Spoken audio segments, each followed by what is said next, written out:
Ladies and gentlemen, welcome into the closeout of week number 10, Monday Night Football, and what is going to be a nice divisional matchup here with some playmakers. With Odell Beckham Jr. now out there for a handful of plays, and maybe more is what the quote is right now, so we'll hash through that, and we'll hash through everything else as we close out week 10.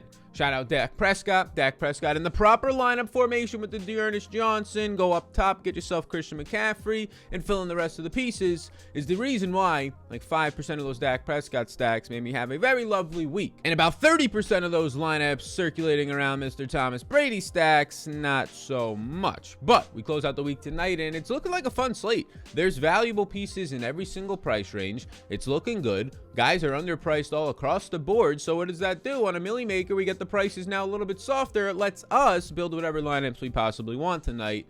So let's get into it. Let's slide on a late night and an early morning, depending on when you're watching this. The subscribe button slides up right there. You tap that, we get into it. Let's start this bad boy off and transition into the players by salary order. We start up top with the man, the myth, the legend, Cooper Kupp today. So, the big news, Odell Beckham Jr. is joining this team. Ian Rappaport reports that, well, he's going to be out there and being targeted, and whatever that means, for a handful of plays and maybe more. Or a few plays was the word, and the quote used. Robert Woods is now out on this team, so you would expect if Odell is not going to be fully out there, at least the quote is saying that, and Robert Woods is now out, Tyler Higbee, Van Jefferson bumps up. Obviously, Cooper Kupp himself here becomes more secure with his right now 32% target share and 11.4 targets per game, which is third in the NFL, right? This is a man who only one time this season has below 16.2 fantasy points in a game and 4 straight games of 20-plus DraftKings points, averaging over 26 fantasy points per game, which is more than what Devontae Adams was averaging last year when he smashed everybody at 25.6 fantasy points per game. So yes, you get Cooper Kupp here at $12,000. I currently have him projecting out as the highest projected player in the slate, just slightly ahead of his own quarterback. He becomes a yes for me. So you get Cooper Kupp's going to see more secure role that he's already seen. Tyler Higbee, Van Jefferson's probably see some bumps now with no Robert Woods and potentially a limited Odell. And the interesting thing tonight will be to track the injury news, and we'll get down to these $200 players. But fellas, in the preseason that you might remember, JJ Koski, he was like preseason all-star, the short guy out of the slot. He had a good college career as well, although not really much competition. If he's activated, he can maybe see a couple of routes. I don't expect him to be the preseason guy garnering 10 and 11 target games from like Bryce Perkins, right? If you're preseason, you know that. But I do expect him to run routes if he's activated. Same thing for his teammate Ben Skowronek, who, if you're looking at depth charts, he's supposed to be like higher up on the depth chart to replace Robert Woods. Although when you're back on depth charts that far, I don't think it actually matters too much. But Koski does kind of profile out more like a slot receiver, which is where Cooper Kupp has been right now, the 4th most times in the NFL. So that's where I would go, if anything, down there. That's where some guys might run if they're activated. Instead of running 0 routes and being inactive, they might run 10 routes, see a target or two, at least worth mentioning when we get there. Next up is going to be Matthew Stafford, who is 3rd in the NFL with 36 attempts per game, and he leads the NFL with 308 passing yards per game because he is behind the #1 pass blocking unit according to Pro Football Focus. He has 20-plus DraftKings points in 7 out of 9 games. If he scores 20-plus today at below $11,000, there's a strong chance he's in the winning lineup, or at least in a lot of top 10 finishing lineups, and he has been averaging 8.6 fantasy points per game. He is my 2nd highest projected quarterback, but because he's cheaper by $1,100 or $1,200 than his wide receiver Cooper Kupp, I actually have him as a better value play. I currently have Matthew Stafford as the best value play above $7,000 if you're just talking about bang for your buck value. Those are on my Patreon projections down below if you want to check them out. Projections, ownership, and optimizer rankings, Discord access, a bunch of other stuff. You check it out down below. You can get all up in there. Benefits to all you beautiful, beautiful people out there to start your week. The best day of the week is Monday, and if it's not for you, you got to change what you're doing on your Mondays. Next up is going to be Mr. Jimmy Garoppolo. So, Jimmy Garoppolo comes in here, and Jimmy Garoppolo has 2 times this year, only 2 times because we know this team wants to run the ball real heavy. So only 2 times this year you get over 35 passing attempts, and in those games he's got about 16.5 fantasy points and about 20.5 fantasy points. So not bad performances for a guy who is usually affordable. He's at about $10,000 flat here, a fair price point. They come into this game as just 3.5-point underdogs with a nice team total of 23.5. So there's a chance that they actually just lean on the run more if it's staying relatively close. The problem they'll have there is that this is a top 3 run defense and top 3 tackling unit with the Los Angeles Rams. So they might get in more 2nd and 3rd and longs, which means more attempts. So if this offense can be slightly efficient, who now has a healthy George Kittle, who Brandon Ayuk on back-to-back weeks has been firing on all cylinders. Oh yeah, they still have Deebo Samuel. If this offense can start clicking, that's where you start to see these 35-plus attempt games, and that's where you start to see Jimmy Garoppolo projecting out for solid fantasy points. I've got Jimmy Garoppolo not for the 20.5, but not also for the 16. Somewhere in between there, you can see on Patreon right now, if the script does go for 35-plus attempts, I think he hits that. So far, you're getting a very bad offensive line matchup for him, though, because this Rams pass rush is number 3 in the NFL. So I would prefer, for just a little bit more, Matthew Stafford over Jimmy G. I'll put Jimmy G on here as a maybe. If you're choosing between these guys up top, it's going to be Stafford for me. It's going to be one of his pass catchers that are going to come up below this momentarily. If you're playing 150s, though, yeah, I assume I get around 40-50% Jimmy Garoppolo. Based on my ownership right now, I have Jimmy Garoppolo coming in at 42% projected ownership, which seems about right. Next up is the running back Darrell Henderson, who seems overpriced here, but at the same time, on an offense projected for nearly 4 touchdowns for a guy who most of the games this year is seeing all the opportunity share inside the red zone and in general, it looks interesting. And we kind of have to hash out the details from these past couple of weeks on Darrell Henderson, because the last 2 weeks, Darrell Henderson has seen his snap counts go from the 70s to 80% down to the 60% and has seen his touches drop, while on the opposite side, Sony Michel has gone from playing 12% of the snaps in back-to-back weeks to now 30% and 40% the last 2 games. I do think that Sony Michel is going to be more involved than just 12% of the time. I don't think that they can give Darrell Henderson an 85% snap share as if he's Najee Harris or Christian McCaffrey, but at the same time, I think we have to hash out the details. 2 weeks ago against Houston, it was a blowout. Sony Michel played in the 4th quarter. It was a complete blowout. They blew their doors off, right? And they actively took Darrell Henderson out of that game because, yeah, he does have some injury concerns in his past. And then last week, it's the opposite. They're getting blown out. They're playing from negative game script the entire game against Tennessee, and it's interesting to note that they did go with more Sony Michel 40% of the time there, the highest snap count that he's basically seen in a game where Henderson has been healthy this season. So what does that mean? Well, they just trusted him more a little bit in those pass protection plays, or he just played a little bit better. Henderson gets nicked up in the game, whatever it might be. So I don't think there's that much trueness here if this game stays close one, if the Rams are leading by a touchdown or 2 in this game and it's not a complete blowout, which the Vegas line indicates that it won't be a complete blowout. I do think that you see Darrell Henderson get closer to his 75% of the snaps type role, 70%. That being said, though, he's already priced for that role, and now because of the last 2 games, especially last week, there's some uncertainty to that role. So I think Darrell Henderson is still a fine play, but I do think that he's probably around $500 to $1,000 overpriced, because this is just telling us at $9,200 that he has his secure 80% of the snaps role when we haven't seen it in 2 weeks. We can say why there's reasons we haven't seen it, but we also don't know for a fact. So Henderson is 18.6 opportunities per game, keeps him in play, obviously. His 20.5 routes is top 5 in the NFL. His 3.1 red zone touches per game is top 10 in the NFL. So he's getting all these great opportunities still. I just think he's priced for it. And now the other thing to point out is that he's more expensive than Deebo Samuel on this slate, right? He's more expensive than, depending on how you see George Kittle in this slate, more expensive than him by $1,200. The big issue I have here is that he's more expensive than Deebo Samuel. Deebo Samuel is a yes for me. Here's the thing. I know Brandon Ayuk has now played his normal role in back-to-back games of 90+% of the snaps. I know George Kittle came back last week and looked absolutely fantastic. But even in a game where Brandon Ayuk is having a touchdown and a lot of yardage and a lot of targets, and George Kittle has a touchdown, a lot of yards, and a lot of targets, even in a game where those other 2 pieces are going off, you still get 9 targets from Deebo Samuel. Now, yes, it was one of his worst, I believe his worst performance of the year at 5 catches for 63 yards. But it's not like he lost volume. He was still seeing the exact same volume, 10 targets per game. He's just naturally going to regress, right? He's not going to see these 4 and 5 and 6 yard targets now that his first 2 weeks of the season where he had these big plays after the catch, broken plays, and he scores these 60-yard touchdowns, now that they're not skewing his overall numbers anymore. Yeah, Deebo Samuel is mainly getting targeted like 5 to 10 yards down the field. He's not getting targeted 20 yards downfield. So his targets are not worth as much as a Cooper Kupp who gets targeted more down the field. But now he's not priced at like a Cooper Kupp at $3,000 cheaper. I know Kittle is back. I know that you're going to be getting out there more and more Brandon Ayuk. But at $9,000 for a man who is seeing 10 targets per game, and even with them back last week, the worst case scenario you got it last week for Deebo was still a 9-target game and still some production. He's going to be a yes for me, as I currently have him as the 3rd highest projected player on the slate, even though he's priced as the 5th most expensive. And now as we keep going, since we've talked about a couple of these players, I want to point some of them out. I have a 5-pick flex play. I put $200 on it, potentially going $2,000 Rooskies to end the Monday. That would be lovely on here over on Prize Picks. I took Deebo over 68.5 receiving yards. I have Deebo for 82 receiving yards right now, so I smashed the over on that one. Here's a little bit of a spoiler alert, but I have the over 11.5 receiving yards on Elijah Mitchell. Why? Because he caught all 5 passes last week. Jermichael Hasty is out this week. I think Jeff Wilson will be active, but I expect Elijah Mitchell to see at least 2 targets in this game. We're hoping he can get to 11.5 receiving yards. I have him for 16 receiving yards. We already talked about Matthew Stafford, over 280.5 receiving yards. We love this number. He's averaging 308 passing yards per game, right? Over 280 passing yards, not receiving.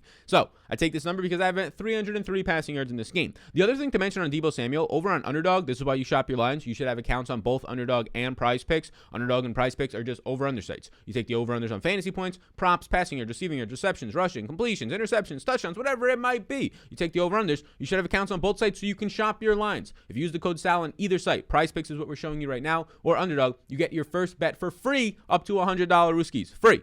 Free. And $Ruskis equal dollars. If you're not familiar, if you don't know, now you know. So here's the thing. Deebo Samuel's over-under on PrizePicks is 78.5. You're not taking the over there when you're getting an extra free 10 yards just by checking the price on Deebo over on PrizePicks when it's at 78.5 on Underdog. And then I added Darrell Henderson under 16 fantasy points. This is the one that scares me the most because, unders can be broken in like the first half and then you're dead in the water at that point. I have Darrell Henderson for 14.2 fantasy points. If he sees his full role, this is a real sweat. If Sony Michel sees 30% of the snaps, I feel a lot better about this one. And then the fifth one would be I do indeed like Tyler Higbee, and we're about to get into that range because of the fact that you're not going to have Robert Woods and probably a limited in this section, a limited Odell Beckham Jr. So there you go. There's the 5-pick flex that I have for this slate. You use the code SAL. Simple. You go to prizepicks.com, tap it in. It's code SAL when you sign up. There you go. You make the profile, get a free $100 bet. It's as simple as that. Takes you 2 minutes. Check it out. Linked down below. Next up, as we scroll, and you get to the man, George Kittle, the man who returned last week, who was going to have a quote-unquote limited role, and it's hard to believe these coaches, especially Kyle Shanahan these days, because you had George Kittle return to 72% of the snaps. That ain't no limited role. 32 routes run, which is basically above his season average this year. Goes over 100 yards, scores a touchdown on 8 targets. You got full Kittle last week, and full Kittle, if you get him this week at $7,800, is going to be a hell of a matchup. He's probably going to have a lot of Jalen Ramsey on him, who's playing kind of this interior cornerback / linebacker role. That's going to be a lovely matchup to view. And at this current price point of George Kittle, I think that he's a fair play. I think that George Kittle is more than a fair play. I would say that he's not going to be an absolute scream slam dunk play, but I'm still going to put him as a yes because he's $7,800 for a guy who is now fully back involved. And look, I mean, you're comparing him to the other guys priced above him. I think that he's going to be a better point per dollar value than Jimmy G, than Darrell Henderson. So then we slide him in as a yes, especially with the guys that come directly after him here. Like Odell Beckham Jr., I'll put as a maybe because I want to get some more details as lock approaches. But he joined the team midweek. There's no way he knows the proper run blocking scheme. This is a very advanced run blocking scheme, right? That might not seem like the obvious thing to think about, but this is a very advanced run blocking scheme, right? Robert Woods knows how to run block in this offense. And definitely Cooper Kupp does, right? So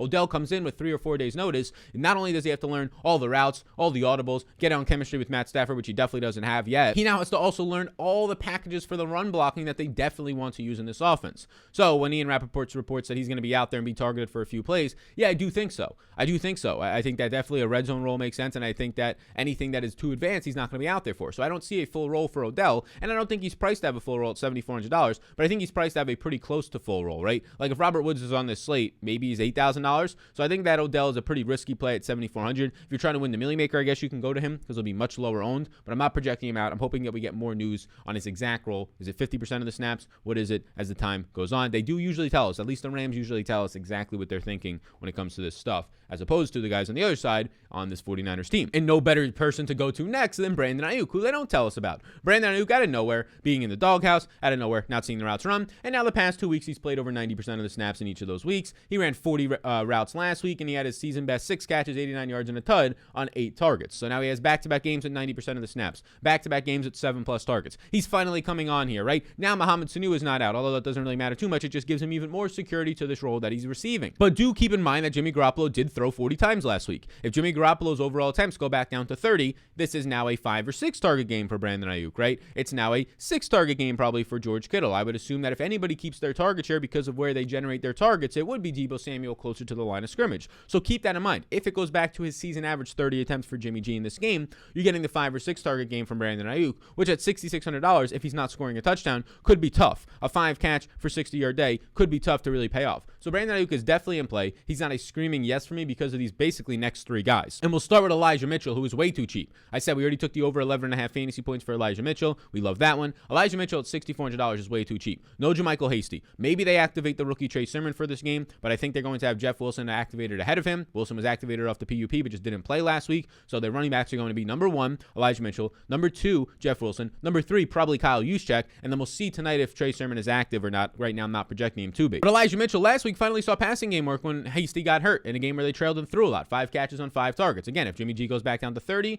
attempts, maybe you only see 2 targets in this game. We're hoping one of those or both of them can go for 11.5 receiving yards. But it was very nice. He now has 65+% of the snaps in each of his last 4 games that he started, and he is the clear running back 1. At $6,400, I do have him projecting out for more than Ayuk and more than Odell, and similar to George Kittle, who is, $1,500 more. So it's going to be a yes for me on Elijah Mitchell. Elijah Mitchell also has a very nice SuperDraft multiplier, which we'll kind of build out a SuperDraft lineup momentarily when we get to our potential captain, who might just be this guy, Tyler Higbee at 6,200. This is an expensive price tag for a tight end, but we have to keep a couple things in mind here. He's likely been a touchdown or bust tight end so far this season. I have it as tight end or bust, but touchdown or bust. But he's coming off of his highest target game, 10 targets. And in 2 out of his last 3 games, he's seen 8 or more targets. And now there's a potentially limited Odell and no Robert Woods. So he had the season high 50 routes last game. Again, he got 10 targets on those, a 20% target rate because of the fact that they were down so big. Usually Higbee is a touchdown or bust in these situations, but the fact that he might see an increased role now, more slot usage, and be the second read in the offense more than he was previously when he was the 3rd or 4th read,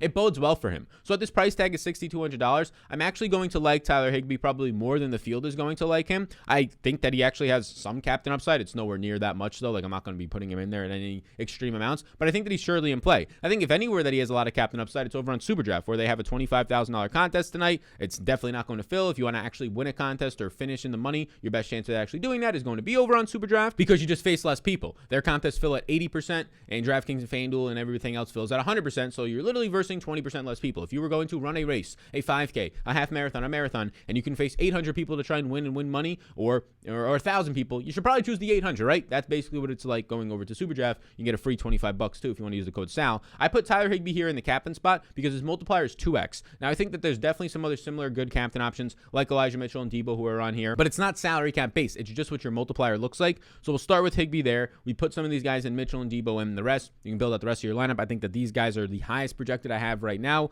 Other guys who come in with nice multipliers and high projections are Brandon Ayuk, our Debo Samuel, are going to be the kickers as well in this situation, but I do think that Tyler Higbee could be a sneaky captain because not a lot of people are going to go to him in the captain spot on DraftKings, so I think that'll translate to their thinking when they get to SuperDraft, but he looks a lot better over there because of his multiplier. And now a guy who's going to be interesting and is really going to be tied to the usage of Odell Beckham Jr. If Odell Beckham Jr. is not used all that much, the man that they really enjoy this year, and the guy who really doesn't leave the field all that much, playing over 80% of the snaps on the season and averaging 30 routes run per game, is going to be Van Jefferson. Jefferson has at least 6 targets in each of his last 3 games, averaging 6.7 targets per those games. And now there's no Robert Woods, and now he's $5,400 on a Showdown slate, and now he's a screaming yes for me. I like Van Jefferson a good amount. Van Jefferson grades out as my #1 value play on the slate above $1,000. So basically everybody above $1,000, he's my best point per dollar value as it stands. This next guy on his team is not going to be the case. $5,000 Sony Michel is really expensive. And yes, he's seen his snaps increase the past 2 weeks to 30% plus. One was a blowout, and one was a blowout the other way where they used his pass catching game better. If this game stays close, I think you see Sony Michel see 6 to 8 touches.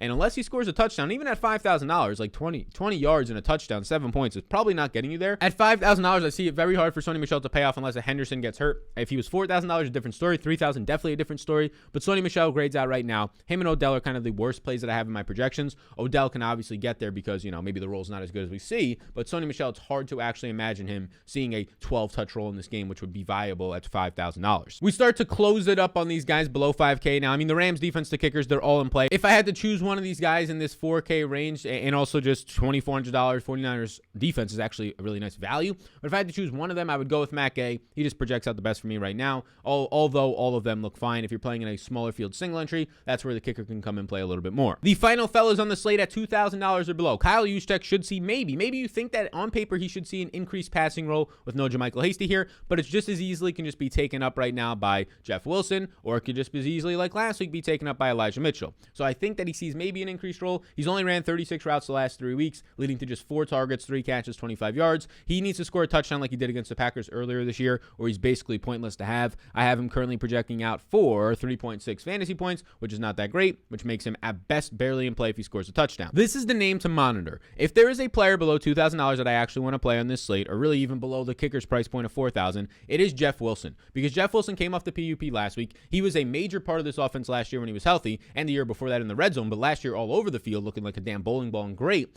Now he's off the PUP. He was activated for last week's game. He was the 3rd running back on the roster behind Hasty. Hasty gets hurt in the game, and Elijah Mitchell and Kyle Juszczyk do the rest of the work. So if now Hasty is not going to be out there, I think that you actually see with an extra week now to learn the playbook after coming off the PUP, get in shape, I think you see Jeffrey Wilson actually see touches. So just track the inactives. We'll know them live on the stream tonight. We'll be live, by the way, if you're not already familiar with it, at 6 p.m. East Coast time. Go live for an hour, answer your questions and answers. So there you go. Answer your questions and answers. How about that? I'll provide the answers, but also you can too if I got any questions for you beautiful people. So Jeff Wilson, he's going to be interesting because he could just as easily not see a touch like last week, but my guess is that he sees a little bit more work. Now maybe that's just a Sony Michel role, but if it is 6 to 8 touches on the ground, maybe a catch, that Sony Michel role is a pretty nice discount here for $3,800 less. Ross Dwelley, he's only ran 20 routes the last 3 games, and that's with Kittle not being in there for 2 of them. Only 5 routes last week with Kittle in. No, thank you. We've already talked about J.J. Koski at the top of the show and Ben Skowronek. These guys are, J.J. Koski was a preseason all-star, but he's kind of the backup to Cooper Kupp. Maybe you see him be used a little bit more. I'll put him on here as a maybe, but he leans towards a no. Track if he's even active for this game. And then Ben Skowronek, and this is the thing. This offense for the Rams basically just uses their guys. They'll use their 2 running backs. They'll use 3 receivers, which in this case would be Kupp, Van Jefferson, and then Odell. And then they use their 1 tight end and Tyler Higbee. They rarely use more guys down the roster than that. When it was Deshaun Jackson, they use him here and there because he has a very specialist role. I don't think they're going to use all that much J.J. Koski and Ben Skowronek. So if there was one of these guys to use, it would be Ben Skowronek because I believe he profiles out more so to the backup. And I know I'm probably butchering his last name. I apologize for that to the family of Mr. Ben. But if there was a guy who was going to back up Robert Woods in this game, it would be Skowronek because of the fact that OBJ is going to be somewhat limited. That said, though, it's probably a really far dart throw, especially when you consider Tyler Higbee will be more involved. No interest in Charlie Warner, who's barely active in this offense as a pass catcher. And then these last 2 guys with Mohamed Sanu out are actually worth mentioning. I think it's going to be more beneficial to Trent Sherfield. They also have Travis Benjamin and then Juwan Jennings. So Juwan Jennings hasn't done much. He's only ran 11 routes the last 3 weeks, 0 catches on 2 targets. So he probably leans towards a no for me. And the guy that would lean towards a yes, if anything, and not really a yes, but a maybe, would be Trent Sherfield. I expect him to kind of step in for that role of Mohamed Sanu. It might just be shuffled around to each of these guys running like 6 routes and you're hoping for 1 or 2 targets. I only have them for I have right now both of them for around 2 fantasy points. So if there is anybody below this $2,000 tag, it would probably end up being Jeff Wilson. I put a yes on him in this video, not to say every single one of my lineups, Sal put a yes, I got to put him in this lineup. But no, that's not what I'm saying at all. I'm saying if you're choosing a guy below $22,000 or $2,000 flat, it would be Jeff Wilson for me if he's active. That is not me saying start your lineup with Jeff Wilson for the value. No, I actually would rather not get down to this range if I don't have to, and I think there are ways you can build your lineups where you don't have to tonight. So there you go. Bada bing, bada bang. There's a whole DFS breakdown. There's 5 props on a flex play to turn 200 into 2,000 or whatever you're going to do into that 10 exit, baby. And there's also a start to your SuperDraft lineup, right? We ended up going with these 3 guys to start it out. I have Tyler Higbee and the captain in this lineup, which is going to be a little bit risky, but I think that he's one of the 3 or 4 good captains, but he has the highest multiplier, so we're trying to get sneaky with that. Elijah Mitchell, Debo, you can put Kupp in this lineup. You can fill out the last spot on your own. By far the best spot to actually put DFS money in if you actually want to build your bankroll tonight. If you use the code SAL, you get a free $25 Rooskies when you put in 25 free dollars everywhere on SuperDraft and over on PrizePicks, $300, whatever it might be. Appreciate you all a ton. Thank you for tuning in today. We'll be live at 6 p.m. East Coast time. Start your week off right with this breakdown. Now go get your coffee, go get your water, go get your day going, and get ready for some Monday Night Football. I'll see you when I see you, gang. I'll see you at 6 p.m. East Coast time. And if you're not there, hey. Hope you enjoy the rest of your day.